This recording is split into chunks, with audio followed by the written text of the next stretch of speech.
Okay, good afternoon, everyone. My name is Veda Velamuri, and I'm the current USG of Conference Services. Welcome to the last breakout session for the CTMUN Fall Conference, the 2020 Fall Conference. As requested by many of you all, this breakout session will be a Q&A session with one of our wonderful UT Austin admissions officers, Alexandra Taylor. Ms. Taylor, take it away. Ada, thank you so much. I'm Alexandra Taylor. I'm Director of Central Texas and National Recruitment for the Office of Admission here at UT, which is just sort of a way of saying that I work with the team that works with all of the schools in Central Texas and San Antonio. I myself am fortunate enough to work with several of the schools in and around the Austin area as well. And then, of course, I help to assist with the work that we do outside of the state. But being the state flagship of Texas, we are 90% Texan. And so I'm just so honored to be here with you, group of students who are locally focused, but thinking globally already. It's a big part of what we believe in at UT. You know, what starts here changes the world. So I'm so excited to answer the questions that you have, be of as much help as I can. I know that many of you are in really different places in your college search process, your college consideration process. This might be the first time you're actually giving it any thought at all, which I hope, if that's the case, you're like a sophomore as opposed to a senior. But never too late to start. The deadline's not until December 1st. So Veda, so excited to work with you. Thank you so much for moderating. I'm just thrilled to have this opportunity to be here and share this hour with y'all. So there aren't any current questions in the chat right now. So are there any talking points you'd like to mention when keeping in mind admissions of UT Austin and anything you think students should know in relation to the application process or anything of those sorts? Yeah, absolutely. So regardless of where you're at in the process, something that's important to keep in mind is that when applying to UT, you are applying directly to your major. So, you know, the focus on this is so that we can make sure that we are always cultivating a classroom experience where students absolutely want to be there. They want to dive into what they're working on. So it's not just about having the aptitude to do well in what it is that you want to study, but also having that enthusiasm, that passion for what it is that you want to study. And you'll use your application to help to show that. While you will be applying directly to your major, it doesn't mean that that's where you are stuck the whole time. It just gives you an opportunity to hit the ground running with something that you really love. Now, many students are going to add a double major, they're going to add minors, they're going to add certificates. Certificates are like interdisciplinary minors. So while a minor might be like 4 or 5 classes, say focused on something like psychology, a certificate might be something like ethics and leadership in healthcare, or ethics and leadership in business. And that'll allow you to take classes in the Moody College of Communication, the Macomb School of Business, perhaps the College of Natural Sciences, and the College of Liberal. It's really individualizing your degree plan. But when you're applying, all you really need to focus on is that first major.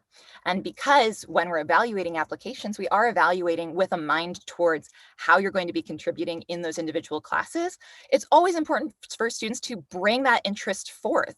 We have a specially designated essay. It's a short answer essay, about 300 words, as to why you're applying to that major. We encourage students to share the activities that they've participated in, but we also know that not every student has the same opportunities. Students are attending different schools and also sometimes come to their new passions maybe earlier or later than others. So that is a big part of our holistic review process. When we are looking at students, whether they're automatically admissible or not automatically admissible, everyone is being looked at holistically, which means we're taking into consideration everything that you are sharing. Means we're looking at the school that you're attending. So some students worry, you know, I'm at a really competitive school where I'm not going to be in the top 6% of my class, but I work really, really hard and I'm super devoted to everything that I do. Are you going to know that I'm at a school that's kind of competitive? Absolutely. Similarly, students who are at schools that maybe don't have as many offerings or as many resources worry that they're going to be at a disadvantage in the review process because we might perceive them as only having 2 AP classes when their high school only offers 3. And we might be comparing them as if it were, you know, even to a school or a student that has the opportunity to take, say, 20 AP classes in the course of their high school career. So holistic review means we're looking at everything that you share with us, but we're also looking holistically for that academic fit for a major. So as students are exploring UT, I always encourage them to start exploring the programs, because we are going to want to know what program you're applying to and why. It's honestly one of the first places I start conversations with students. And if you don't know where to start, UT has developed a program called Wayfinder.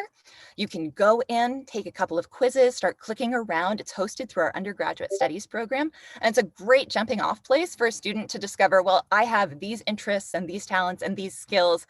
Where might be the perfect place for me? And that's how you could discover that you are a perfect fit for sustainability studies. You're a perfect fit for international relations and global studies. You are a perfect fit for human development and family sciences. You never really know until you explore. There's over 120 majors at UT. So taking the time to see what's out there and how that could fit with you and what it is that you're interested in is always worth exploring no matter where you are in this process. So that was kind of a whole lot, but I think also plants some good seeds that students tend to have questions about. So students tend to have questions about holistic review. They tend to have questions about selecting their major. They tend to have questions about, well, what if I want a double major? Do I ask that now? You don't bring that up now. You'll be able to add your second major once you're a student at UT. We focus on just one major when you're applying to UT, and the second major comes later. But Veda, any questions coming in? Yeah, we have quite a lot. So Ria asks if you've already submitted to UT on the honors program and got auto acceptance, then what should they be expecting in terms of your major? And then I guess branching off of that, once auto admit students have been accepted, what should they be generally expecting for the general school, but not for their specific major? Excellent. So that's a great question. So students who are in the top 6% of their ranking Texas high school and are going to be, have that number, concrete number out of a number, top 6.00000%. We even do have to get down into the decimals, and that's just sort of part of this, how this goes. Students are automatically admitted to the university. You have been working hard for 3 years. You have maintained that rank. You should be proud, because we're proud of you.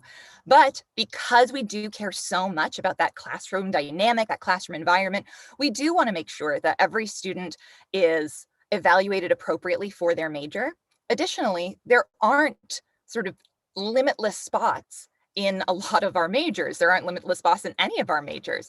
And many of our majors are incredibly impacted, particularly in STEM fields and in business. And this means that we get tremendously more applications than we're going to have places available. So even though students might have automatic admissibility to the university, they may not necessarily be granted a spot in their first choice of major, which is not necessarily to say that they are not competitive or not qualified, but it's really a reflection of the totality of the applicant pool and the competitiveness of that applicant pool, because it can be really, really competitive when we start looking at just how talented and accomplished so many of our applicants are. Now, when a student is automatically admissible and we are able to verify that with their transcript, they will be told that they have been admitted to the University of Texas at Austin, but they will typically have to wait. It could be still until February or March, depending on when a student has submitted, to find out whether or not they've been admitted to their major. For students who are applying to honors programs, be that Canfield Business Honors, Plan 2, engineering, any of the multiple honors programs within College of Natural Sciences, Moody College honors program, the honors program notification will come later. That will absolutely come later. So you're bound to receive your major decision, and then honors decisions tend to come a bit later in the process. It can happen that sometimes there will be a few releases a little bit earlier on, but by and large, students should not expect to hear tremendously early, particularly if they've applied to something that's very impacted, because we do need to take into consideration the totality of the applicant pool.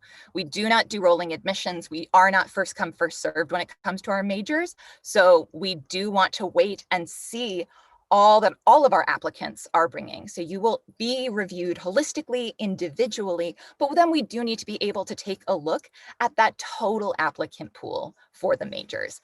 But of course, the students who are automatically admissible will make up the vast majority of admissions to the university. All students who are automatically admissible are have admission to the university. They will make up 75% of all of the offers of admission that we extend. And students who are automatically admissible, it's typically around 65 to 70% will get their first choice of major, but this means that you do need to make sure that you are bringing all of it, even if you are valedictorian, and I know you've worked hard to be valedictorian, we still want to see that interest, that passion for aerospace, for business, for comp sci, for human dimensions of organizations, whatever it is that you're interested in, we still want to see that passion, even if you're automatically admissible. And then you'll still have a little bit of a wait because we're taking into consideration a lot of factors. So a few of the students are asking about sending their scores in or opting not to send their scores in because of the new adaptations of the UT application. So a few students have asked if they've opted not to send in their test score, but then still want to afterward. What would that process look like? If a student has, so one thing just to kind of put the context in this, because of COVID, because of the unavailability of testing dates, which so many of our students were working against, and then even still when testing dates became available, understanding that that could be asking some students who might be immunocompromised to go and potentially place themselves in a situation where they might not feel comfortable and they feel that their health could be in danger, and we didn't want to ask our students to do that. So we have removed the requirement for standardized testing for this year. If a student wishes to submit a test score, it will only be considered as an optional item, which means it cannot carry and will not carry significant weight in this process. So I just have to be very, very clear about this. A student cannot advantage themselves over other students simply by submitting a test score. If on their application, a student indicated that they will not be sending a test score, and then they later send a test score, they've already told us that they're not sending one. So it means that we were not going to wait for a test score, and they might have already entered review. And because of the volume of applications we receive, we will not be pulling an application back to re-review it, especially because the test score is only an optional item at this point. It is truly kind of, it's like a letter of recommendation. It's something that is there, it's on the periphery. It can add a little sparkle to your application, but when you consider the fact that your holistic review is taking into consideration your essays, your transcript, all of these things that you've worked at really, really hard for multiple years, 4 hours on a Saturday morning, no matter how good that test score is, you're so much more than that test score. But if a student has already indicated on their application that they were not going to send a test score, if they change their mind, unfortunately, their application might have already entered review and it will not be re-reviewed simply because a test score was submitted. So Catherine asks, how would you recommend that we show UT is our first choice? And another question related to that is, how should a student show that they're interested in the specific department that they've chosen to apply for, and or honors program as well?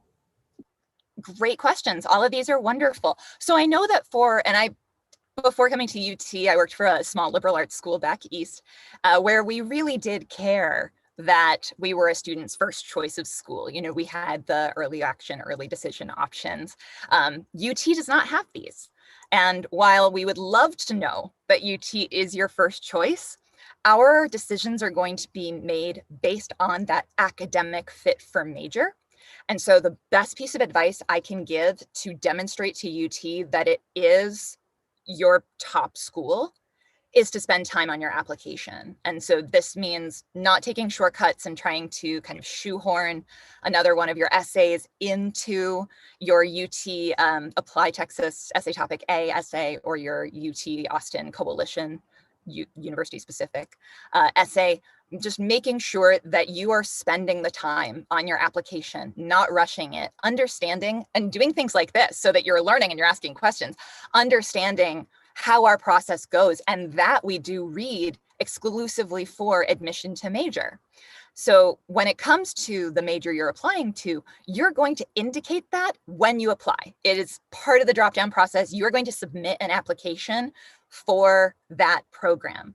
And then the way that we're reviewing, it's almost like a lens comes down, and we start to look for different ways that we see that reinforcement that this is something that the student is interested in, and interested in of their own volition, and not necessarily something that they just maybe happen to have an opportunity for, or they just happen to have, a talent for.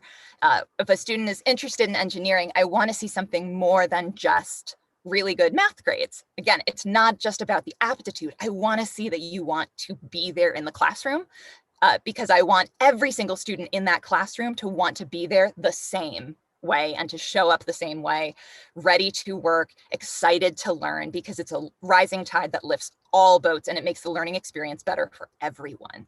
In your application, anything you can do to draw closer attention to why you're interested in this major, maybe experiences you've had with it or experiences you'd like to have with it, can be extremely helpful. So if it's experiences that you've had, making sure that you're listing those activities in your application, or using the expanded resume, which is an optional item that you do not have to submit but can be extremely beneficial, and telling us more about things that you've done that might correlate with that major. So if you're applying for English, you're applying for something in College of Communication, perhaps, sharing with us about being part of your school's newspaper, being on yearbook, being part of the poetry club, or even sharing with us how you do Novel Writing November every November, which is incredibly laudatory in my book.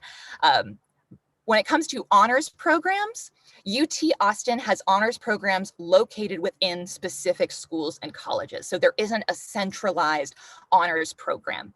So if you are applying to a program in the College of Liberal Arts, the Moody College of Communication, the Macomb School of Business, the College of Natural Sciences, or the Cockrell School of Engineering, you'll have the opportunity to complete an honors application for the honors program in that respective school.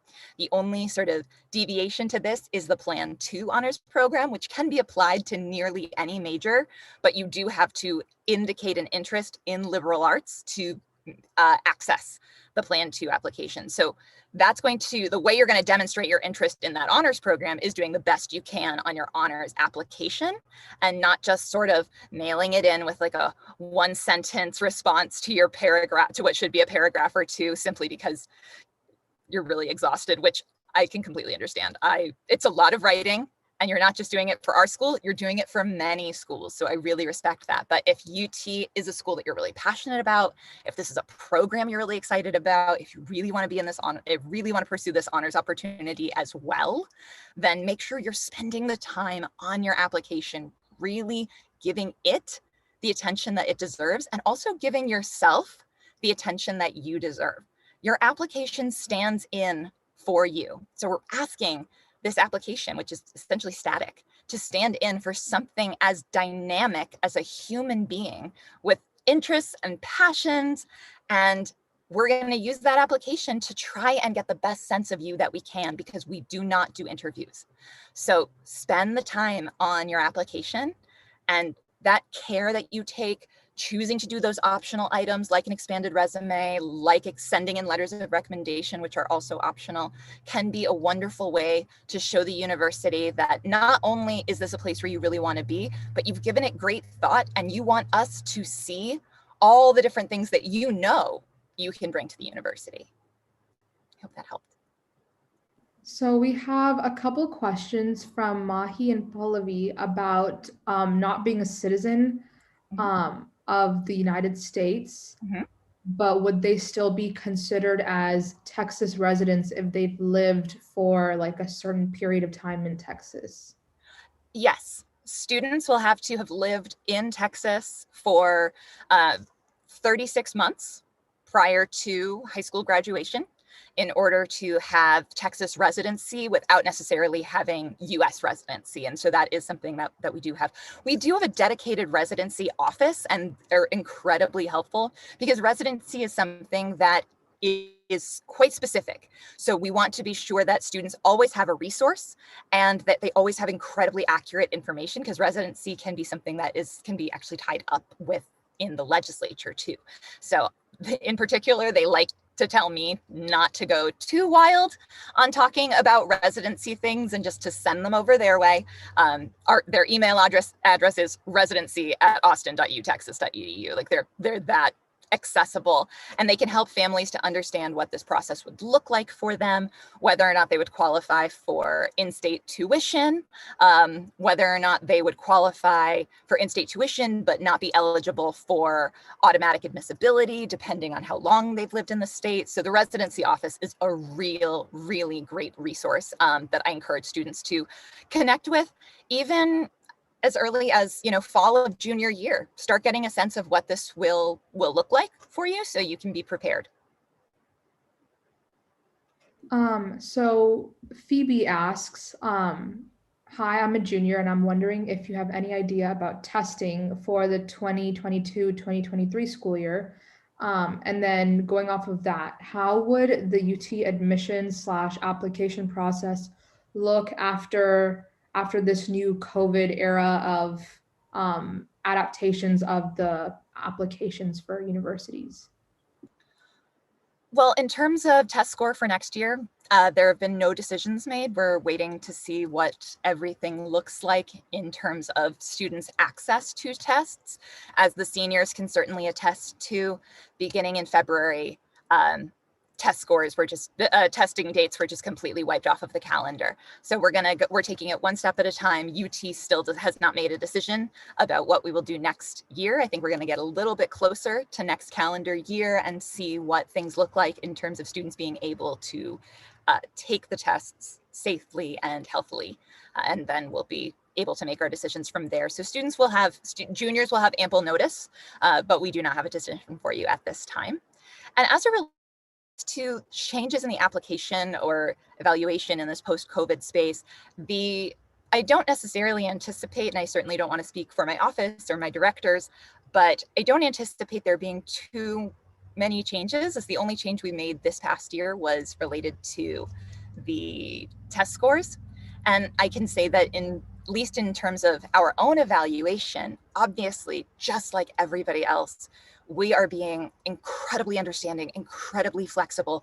We know that students had goals of senior year where they were supposed to be, captain of the soccer team right now. They were supposed to be doing research with a professor. They were supposed to have an internship. They had a summer of volunteerism planned that got wiped out for them. And none of this is the student's fault.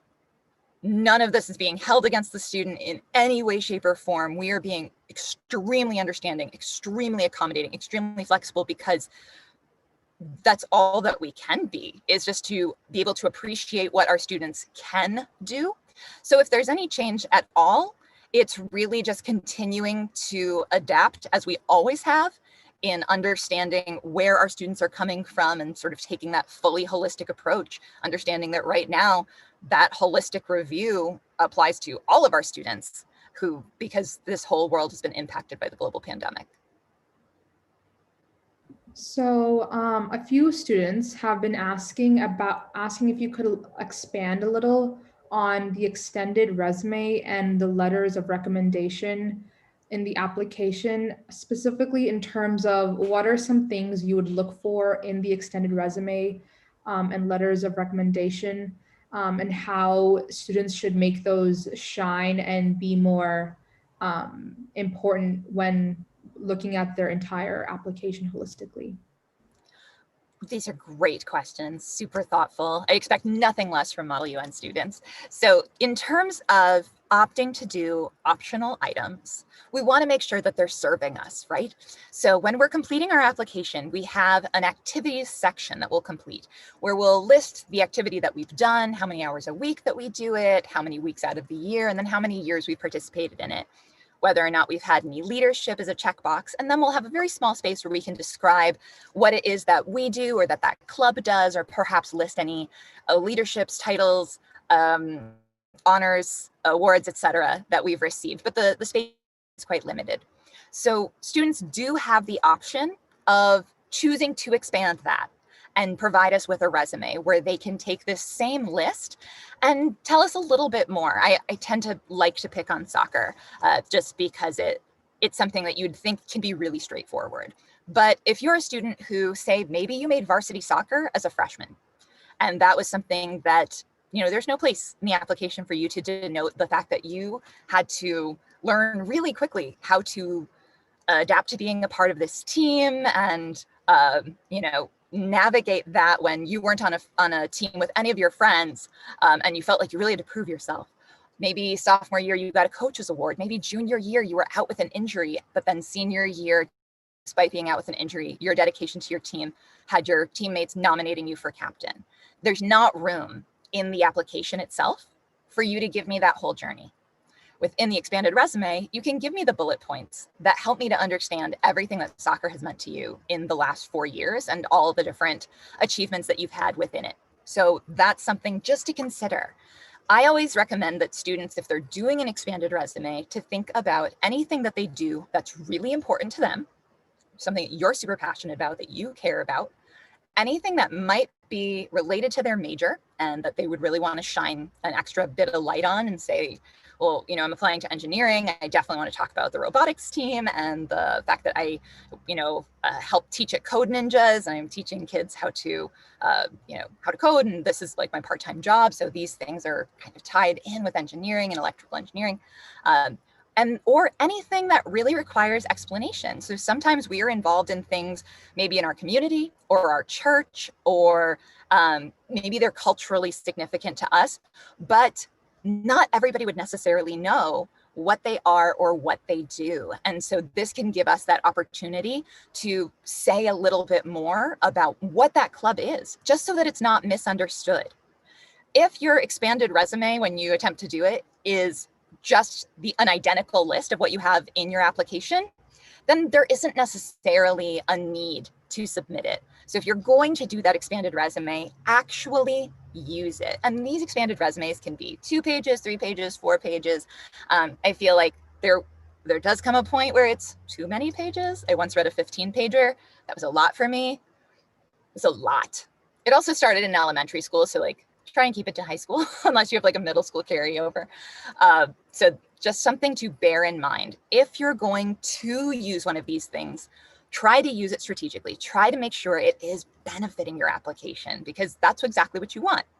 Now, when it comes to letters of recommendation, because our letters aren't required, we don't require who they're from. So you are absolutely going to apply to schools on the Common App where they're going to require certain letters from teachers, certain letters from like 2 letters from a teacher, a letter from a guidance counselor. It's going to be very clearly laid out for you. And letters from teachers and guidance counselors are amazing. I used to be a guidance counselor. I love writing letters on behalf of my students because I felt like I could provide a really great perspective of their role within the greater school community as opposed to just the classroom. But when we think about the totality of our application, sometimes we realize, there's nothing in here that addresses my devotion to giving back or my connection to my family and the way I help to care for my grandmother at home. And I don't want to necessarily give a whole essay to that, but I do think it's important that whoever reads this application knows that about me, because it's important to who I am. So when we think about who we can solicit letters from, sometimes it's important to think, well, who is going to provide the evaluators with different insight other than what this application is providing? And in many cases, it can be that coach, that dance instructor, that pastor, that mentor, that supervisor at our summer job who sees us in a different way. So, and these are things that you would submit and upload into your My Status portal after you've submitted your initial application. So you still do have a little bit of time to work on them after you've submitted your initial application, but they can be wonderful ways to help us get to know you. Simply doing them doesn't give a student some sort of additional weight or bonus points that's, says, okay, well, automatically, like they're going to be a more valuable candidate. But when you consider that this is a holistic review process where we are trying to get to know you the best we can to assess your academic fit for your major, your interest in things, the more we get to know about you, the better we can understand you and the more we can appreciate you. And that's always my take on it with students is you deserve to be seen as the whole person that you are. So why not take the time to share the whole person that you are? So Siddhi asks, for those who are not part of the top 6%, how can they enhance their application to make them stand out as they're not already automatically admitted into the school? I think that's a really solid question. And in truth, it ties into everything I've talked about. Students, because as I mentioned, even students who are automatically admissible are not automatically admitted to their major. They're still holistically reviewed for fit for major.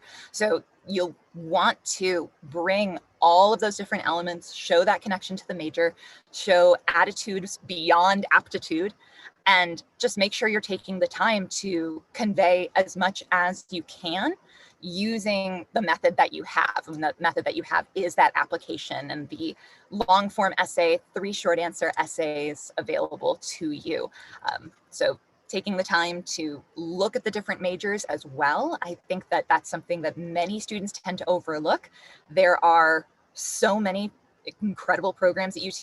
We have over 120 majors across 13 schools and colleges, and in total over 170 areas of study.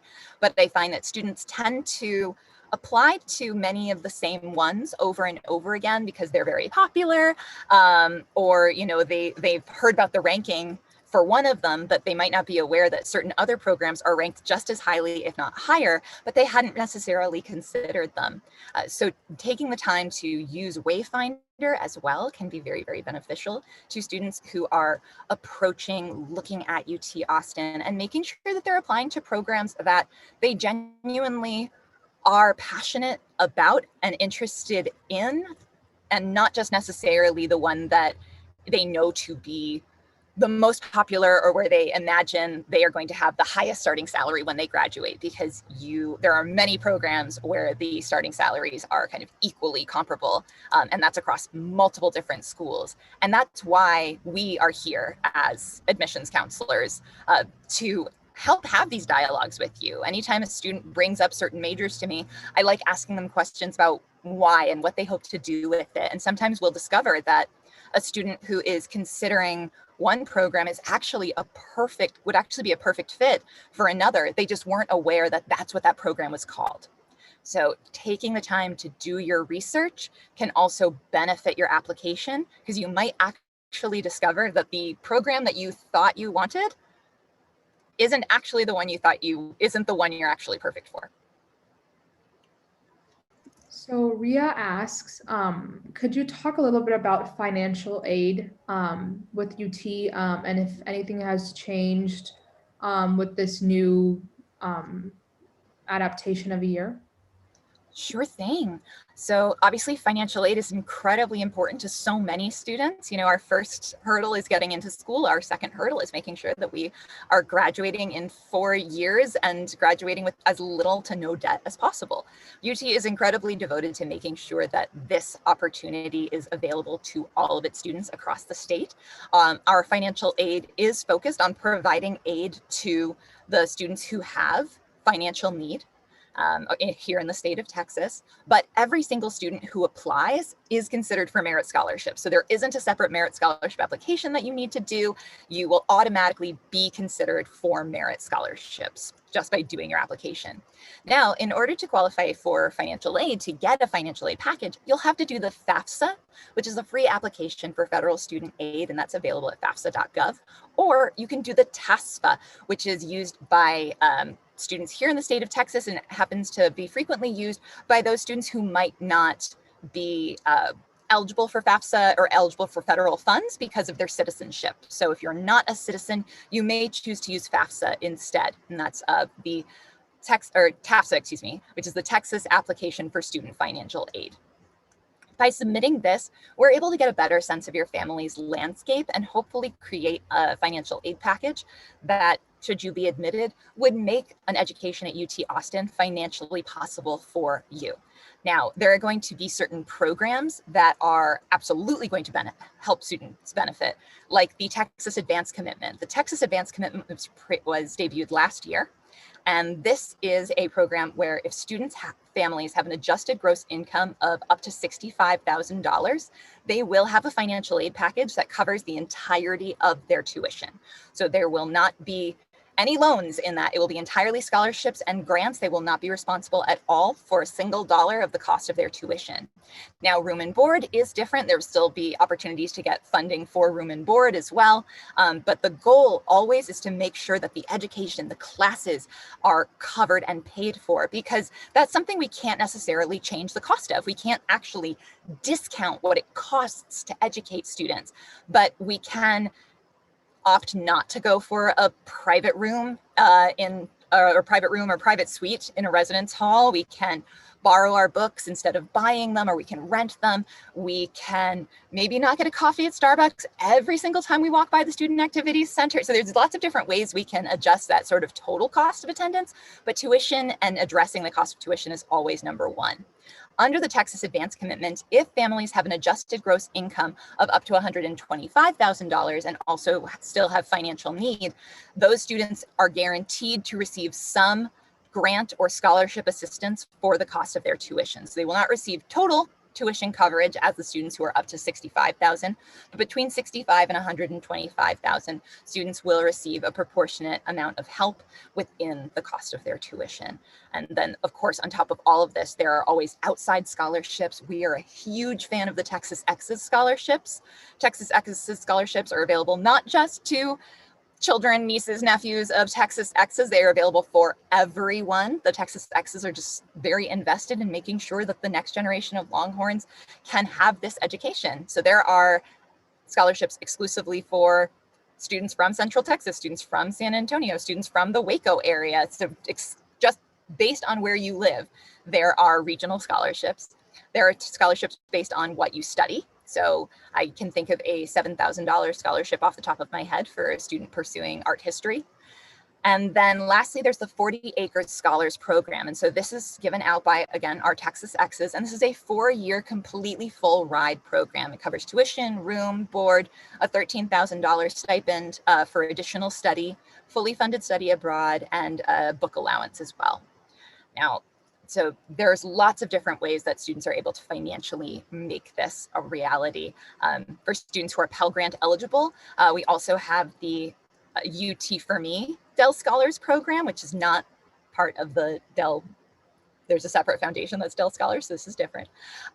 So students who are Pell Grant eligible are also eligible for another scholarship within our program of UT for Me, which will give them $20,000 spread out over 4 years. So that'll be $5,000 each year and that can be paired with other forms of financial aid and scholarship that they're receiving. So many students find that they are able to make the cost of UT incredibly, incredibly reasonable, if not nearly fully covered, depending on what their family's financial landscape looks like. But we do have to start with FAFSA and TASFA to really understand what it is that your family's financial need is.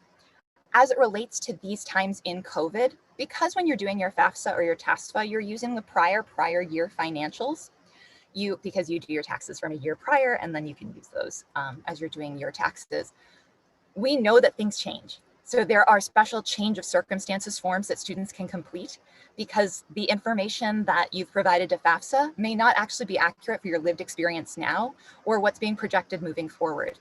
There could be a loss of jobs. There could be even loss of a family member, which means the loss of income. So there are also ways that students can make sure that this is being addressed for them and taken into consideration so that they get an accurate financial aid package. But we do have to start with either the FAFSA or the TASFA so that we know where to begin to help helping our students. So in regards to that, how would financial aid differ between Texas residents and non-Texas residents? And would non-Texas residents be available to the same opportunities? And are there any other scholarships that are available specifically to non-Texas residents? So being the state flagship, the vast majority of our funding is earmarked for our neediest state residents. Non-Texas residents are eligible for whatever federal funding they might receive. Now, non-state citizens who are also Texas residents still qualify for certain grants that are exclusively for residents of this state, which is why that residency office is really helpful to just get that sense of what you do qualify for. But students from outside of the state of Texas have a different rate for tuition, and they do qualify for different aid. They're not going to be eligible for grants and scholarships that are exclusively for Texas students. It's just, we are the state flagship of Texas. 90% of our undergraduates are going to be from the state of Texas per Texas law. And so financing the education of our state's citizens does come as the priority, as something that we've seen over many years and have been supported by in our legislature.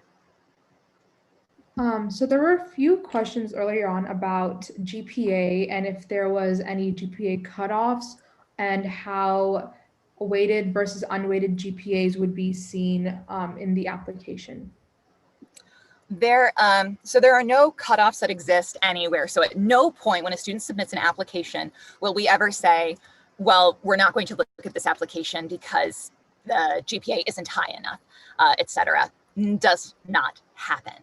Now, it's because, again, that's part of holistic review. You never know what has contributed to a student's GPA being a certain way. There could have been significant loss. We're still reeling from Hurricane Harvey and all of the after effects and the way that's impacted our students. So we need to be mindful of all of that in the process, which is why students should always make sure that they're using the special circumstances essay that is available. It's an optional essay to tell us anything that we do need to know when considering their transcript or when considering their application that we might not know from anywhere else in the application. Now, as it relates to, sorry, I had to quickly focus. Sorry, Vader, can you redirect me? I got lost because I love the special circumstances essay so much. What do I need to address? Yeah, just like GPA cutoffs and like GPA, that's right. Between, like, fabulous. So because schools across the entire state have so many different GPA thresholds, we don't go strictly by GPA. Our review is really, really important that we are taking a look at the entire trajectory that you have had, the journey that you have had, the classes that you have taken, how you have performed. Some of us are just not good math students. We're consistently not good math students. And hopefully we are not applying to engineering where we might need to be good math students. So we actually break down the transcript and look at the courses as opposed to just looking at that fixed number, because we also do not recalculate GPAs. And so in relation to weighted versus unweighted, because we care more about what the transcript itself says rather than how the GPA has been broken down at the end of it, that's, our focus is always going to be on what the student has actually done and not what it necessarily has added up to. And banking off of that, Mahi asks, what are the importance that you guys deem for AP courses and whether they took AP tests or not and AP scores? Sure. Well, here in the state of Texas, a 3 on the AP exam will grant credit. But when a student comes to campus at orientation, they'll sit down with their advisor and begin to review all the different courses that they've taken, whether they're dual enrollment, whether they're AP courses, whether you took a summer college course and got credit for that, and determine how it is that you want to use those and want to claim those if you want to use and claim those. So many students are going to use them as directed towards their core course requirements. Now, core course requirements are, in my mind, pretty awesome because they aren't specific classes that every single student has to take, but more areas of study that every student needs to take classes in, which means that there can be literally hundreds of classes that will give you that course credit for that core requirement.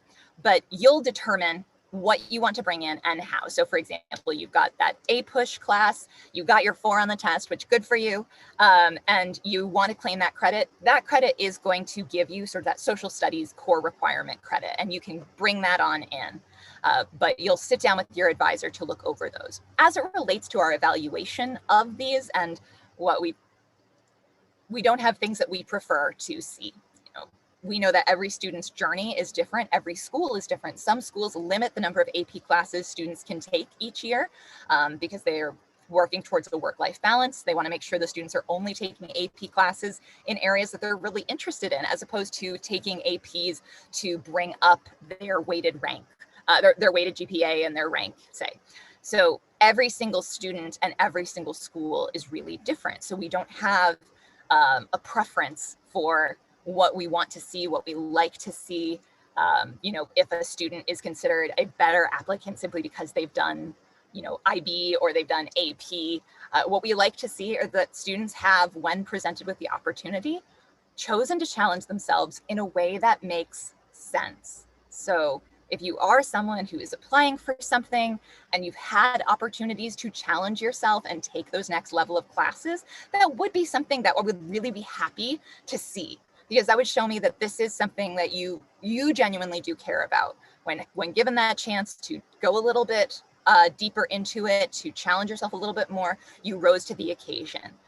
Not every student has that same opportunity for accessing these classes. So we tend to stay away from really unilateral statements related to things like AP courses, dual enrollment, IB. Every single student is looked at in a vacuum with what is appropriate for their context and what's appropriate for them as a student, and how that all fits in to what it is that they hope to study and what they have the potential to contribute on campus. And I guess somewhat similarly, what about like SAT subject tests, and whether if they took an ACT and submitted an ACT test, but also decided to take SAT subject tests, and yeah. Yeah, well, we don't require the SAT subject tests, and if students submit them, it's something that's just kind of there in the holistic review. It's kind of like in the ether. It's nice.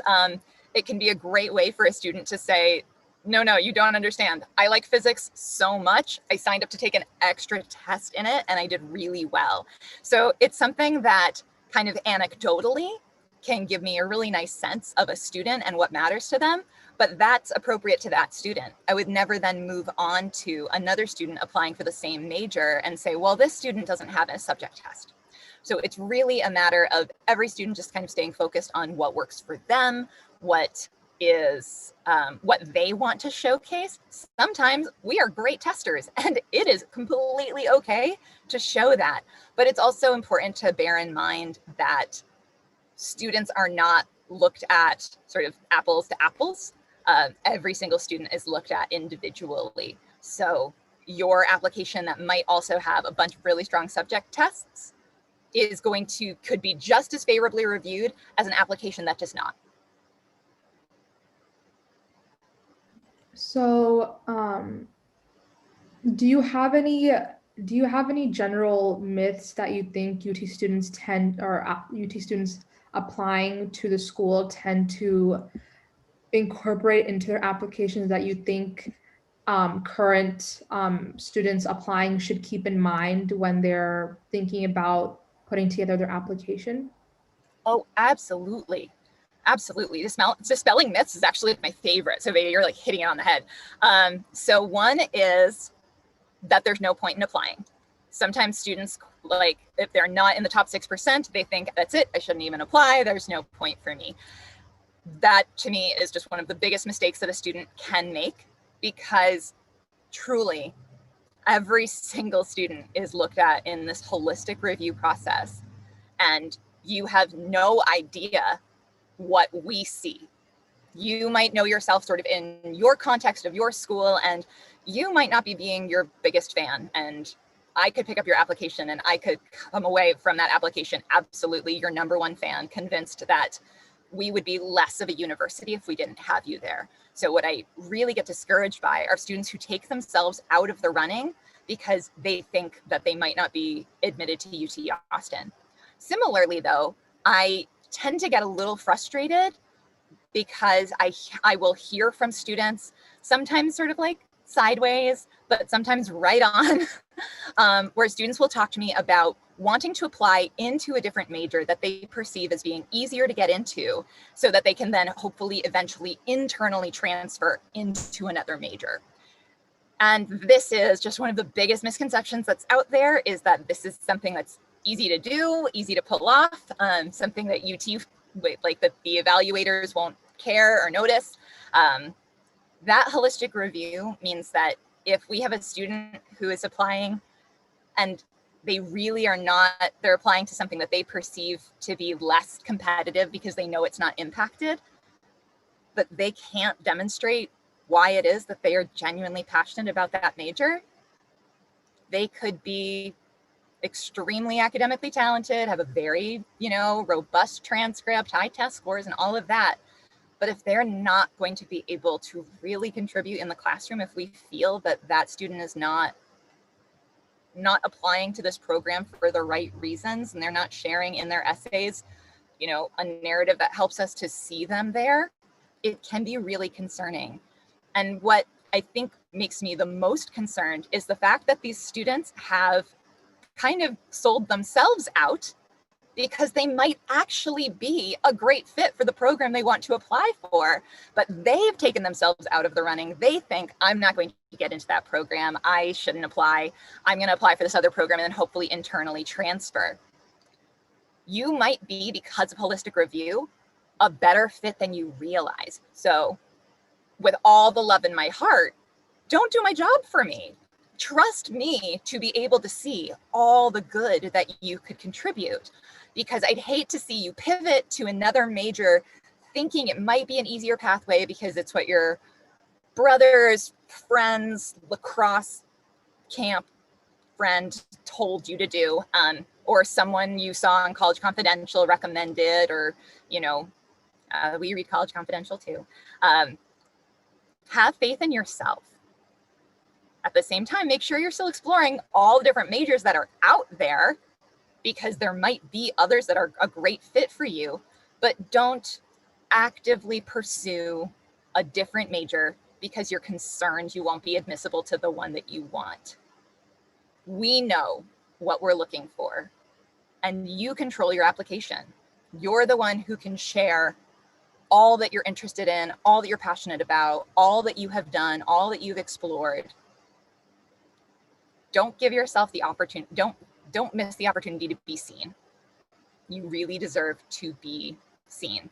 And you will feel I've worked with enough students to be able to tell you that you'll feel really frustrated if you don't get admitted into the program that you kind of were pivoting towards, because it's so frustrating to think, I could have gone with my heart, but I overthought it.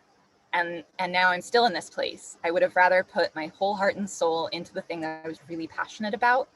And even if I didn't get in, at least I know at least I know I gave it my best shot. And UT Austin does have alternate pathways for admission. We do have the PACE program, which is a pathways to admission through co-enrollment, which is offered to about 120 or sometimes up to like 130 or so students each year. And these students will take one class each semester at UT, and their remaining classes at ACC Rio Grande. And then they can transfer into one of 4 schools, but only those 4 schools. And they can't be part of any other. So they can only be in social work, education, communication, or liberal arts. So a student who applies, say, to computer science would very likely not be offered PACE because they wouldn't be able to enter computer science eventually. So we wouldn't want to put them in that situation where they might choose that path to admission, but not be able to have that major they had originally had their heart set on. We also have the CAP program, and this is where students are able to do their first year at a participating UT system school. And it's basically all about UT Dallas and the UT health systems. And students will do their core requirement courses. And then they will have, provided they've met their GPA requirement, they'll have automatic admission into the College of Liberal Arts, that they can also apply to any other program on UT's campus and begin at UT as a sophomore. So for us, these truly are alternate pathways to admission. They are other forms of admission. Sometimes we aren't able to have that freshman year the way we had originally imagined it, but we can still have that long-term goal that we have, which is to graduate from UT, to be a Longhorn, to be a Texas X. You don't get 75% of a diploma if you do CAP. You are just as much of a Longhorn as any other student. And so I know that it doesn't always feel that way for students, but we in the office are super passionate about cap and pace. And we love when students take advantage of those because we know that they are part of the Longhorn family. They're just going to be 1 year late in arriving. And to conclude, do you have any final remarks for high school seniors and juniors right now who are, having UT on their mind and in the radar and wanting to come to this school? Oh, surely. Connect with us. This is what we do. So many of the individuals who work in the Office of Admission are alumni. I am not. I am just someone who's super passionate about UT Austin and super passionate about helping students to find their educational home. But if you have UT on your mind, if you're wondering how to go about this, you do not have to navigate this process alone. You have so many people who want to support you. And while it's a lot more difficult to reach your guidance counselor right now, especially if you're doing virtual schooling or hybrid schooling, and perhaps if you're first generation, just like I was, my mom is from Mexico, my father didn't even complete high school. Like it can be rough out there if you really don't know this process. So know that this is all that we do. We're here to help you not only apply to UT, but we're help you to just navigate this entire college search selection process and to cheer you on. We're always so fortunate to be able to be a part of this journey for students. We feel really honored that they trust us to include us in this journey. So please know that you can reach out to us. The other thing I want to share that I always share and have shared for many, many years to high school students, and I think it is more important than ever, is to remember to be kind to one another and be patient with one another and the people who are around you and helping you. This is a time where we can start to get really overwhelmed. We have a lot of deadlines, a lot of things that we're juggling. And right now we are in truly unprecedented times. None of us have ever been through anything like this before. And you're trying to go through what should be a really beautiful rite of passage, finding that next step in adulthood. And you're navigating it in the midst of a global pandemic. And I think about all the resilience and all of the adaptability and all the skills and talents and traits that you all are developing right now.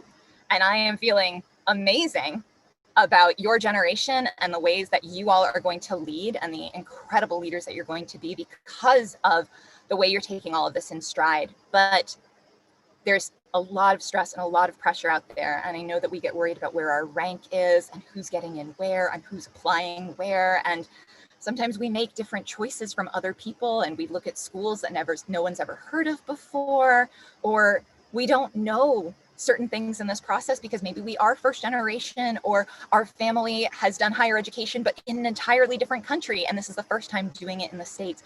So just make sure that as you're going through this process, make sure you're being kind to yourself and taking care of yourself in this process, but also recognize that everyone's on their own journey, everyone's following their own path with this, and just support each other for trying, cheer each other on, be teammates and not competitors. And with that, we will end our UT Austin admissions Q&A. Delegates, thank you so much for participating and being active in our discussions. Closing ceremonies will start at 2:30, so you guys will have a little break until then. And Ms. Taylor, thank you so much for answering all of their diligent questions, and thank you so much. Oh, it's been a total honor. And these were some of the best questions I've ever had while being on a panel. And also, Veda, you are a gifted moderator. So thank you for fielding all of them. I can't even imagine what your screen looks like, but thank you all for letting me be a part of this day. And please reach out to us in the Office of Admissions. We are here for you. If you are a freshman, I'm going to recall that. And I want to say, just take a break, just relax. Sophomores, kind of relax. Juniors, we're here. Seniors, we're definitely here. If you need to hustle, we can hustle with you. But just reach out. We've got you. Bye, y'all.